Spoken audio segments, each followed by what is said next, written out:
குடிக்க அங்க மிகப்பெரிய கேங்கே ஃபார்ம் பண்ணிட்டு இருக்கான் ஏஜென்ட் விக்ரம். நம்மளோட ஒரு கேங் ஃபார்ம் பண்ணுவோம்.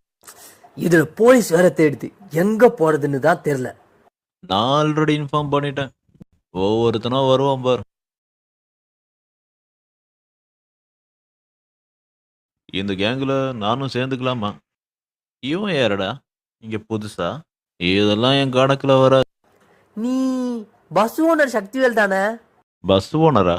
நான் இதே ஏரியால பரோட்டா மாஸ்டரா இருக்கேன். பரோட்டா மாஸ்டருக்கு இங்க என்னடா வேலை? போய் ஆளுக்கு 4 பரோட்டாவும் 2 ஆம்லேட்டும் கொண்டு வாப்போ. சொல்றது கொஞ்சம் கேளுங்க. ஆளு நல்லா ஜிம்படியா தான் இருக்கான். 10 பேர் வந்தாலும் ஒரே ஆளை நின்னடிப்பான் போல. அந்த விக்ரம் பெரிய பெரிய துப்பாக்கியெல்லாம் எடுத்துட்டு வருவான்.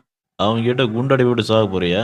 மீனா பொண்ணு மீனா பொண்ணு அப்படின்னு பாட்டு பாடி சந்தோஷமா இருப்போம். என்னை ஊரை விட்டு தள்ளி வச்சுட்டாருங்க. பயங்கரமான ஆளா இருப்பான் போல.